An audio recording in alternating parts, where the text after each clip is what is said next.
গরম গরম ভাত বা রুটির সাথে পেঁয়াজকলির এই রেসিপিটি ট্রাই করে দেখুন। আশা করছি আপনাদের ভালোই লাগবে। আজকে আমার রেসিপি পেঁয়াজকলির রেসিপি। তাহলে আর দেরি না করে ঝটপট রেসিপিটা শুরু করি। ভিডিওটি সম্পূর্ণ দেখুন ও চ্যানেলটি সাবস্ক্রাইব করে বেল আইকনটি প্রেস করুন, যাতে প্রতিটি ভিডিওর নোটিফিকেশন সবার প্রথমে আপনার কাছে যায়।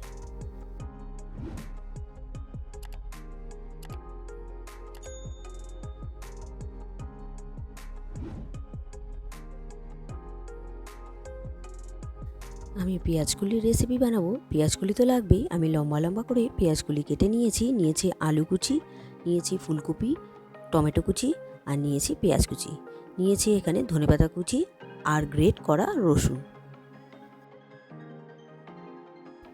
প্রথমেই আমি ডিমের ভুজিয়া বানিয়ে নেব। তার জন্য নিয়েছি দুটো ডিম, তার মধ্যে দিয়ে দিয়েছি নুন আর কাঁচা লঙ্কা কুচি।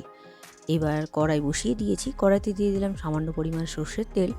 তেল গরম হয়ে গিয়েছে, এবার আমি ডিমটা ফেটিয়ে নিয়ে ভুজিয়া বানিয়ে নিচ্ছি।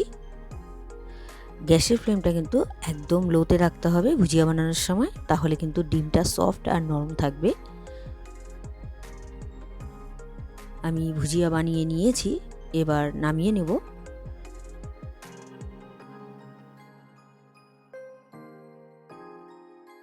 ভুজিয়া বানানো হয়ে গিয়েছে, এবার ওই কড়াইয়ে আবার তেল দিয়ে দিলাম, সর্ষের তেল একটু বেশি পরিমাণ দিলাম। এর মধ্যে দিয়ে দিলাম ফোড়ন হিসেবে শুকনো লঙ্কা একটু নাড়াচাড়া করে তার মধ্যে দিয়ে দিচ্ছি গোটা জিরে দিয়ে একটু নাড়াচাড়া করে দিলাম। এবার সুন্দর স্মেল বেরিয়ে গেছে। এবার প্রথমেই দিয়ে দিচ্ছি আলু কুচি। আলুটা আমি আলু ভাজার মতো করে কুচি করে নিয়েছি।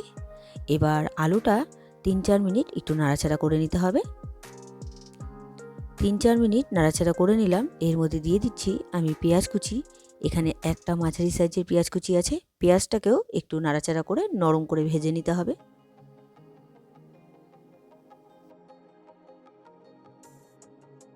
পেঁয়াজটা আমি নরম করে ভেজে নিয়েছি আলুর সাথে।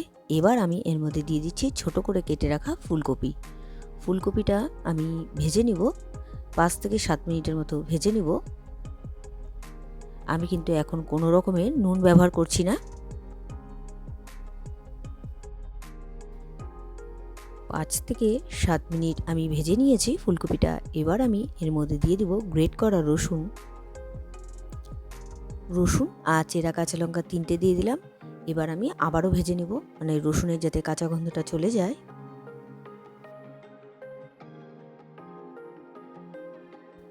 1-2 মিনিট আমি ভেজে নিলাম। এবার দিয়ে দিচ্ছি আমি এর মধ্যে নুন আর দিয়ে দিব রেগুলারে কিছু গুঁড়ো মশলা। প্রথমেই আমি দিয়ে দিচ্ছি জিরে গুঁড়ো, তারপর দিয়ে দিলাম সামান্য পরিমাণ হলুদ গুঁড়ো, আর দিয়ে দিব এখানে কাশ্মীরি লঙ্কার গুঁড়ো।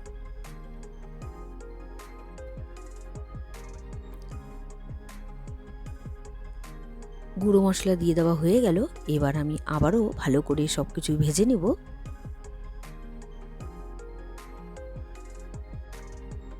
শীতকাল মানেই পেঁয়াজকলি, আর পেঁয়াজকলির এই রেসিপিটা একবার বানিয়ে দেখুন। কথা বলতে বলতে আমার সব কিছু ভেজে নেওয়া হয়ে গিয়েছে। এবার কিন্তু আমি পেঁয়াজকলিটা দিয়ে দিলাম, আর আমি একটু লম্বা লম্বা করে পেঁয়াজকলিটা কেটেছি। পেঁয়াজকলি দিয়ে আবার একটু নাড়াচাড়া করে আমি ঢেকে দিব 2-3 মিনিটের জন্য।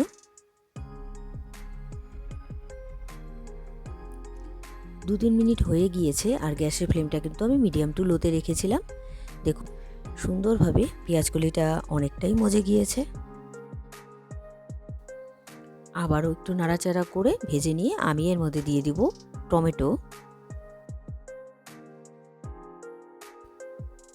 আমি লম্বা লম্বা করে টমেটোটা কেটে নিয়েছি। আপনারা চাইলে ছোট ছোট করে টমেটো কুচি করে নিতে পারেন।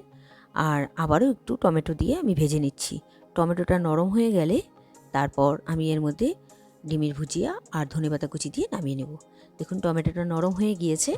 আমি এর মধ্যে দিয়ে দিচ্ছি ধনেপাতা কুচি, আর দিয়ে দিচ্ছি এর মধ্যে ভেজে রাখা ডিমের ভুজিয়া। ব্যাস আমার রান্নাটা কমপ্লিট। ডিমের ভুজিয়া দিয়ে একটু নাড়াচাড়া করে তারপর আমি নামিয়ে নেব।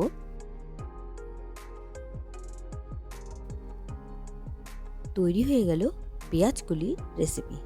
আজকের এই পেঁয়াজকলির রেসিপিটি আপনাদের কেমন লেগেছে অবশ্যই কমেন্ট করে জানাবেন। রেসিপিটি যদি আপনাদের ভালো লেগে থাকে তাহলে ট্রাই করার অনুরোধ রইল। আর ভিডিওটি ভালো লাগলে like, comment, share and subscribe করতে ভুলবেন না। বাই।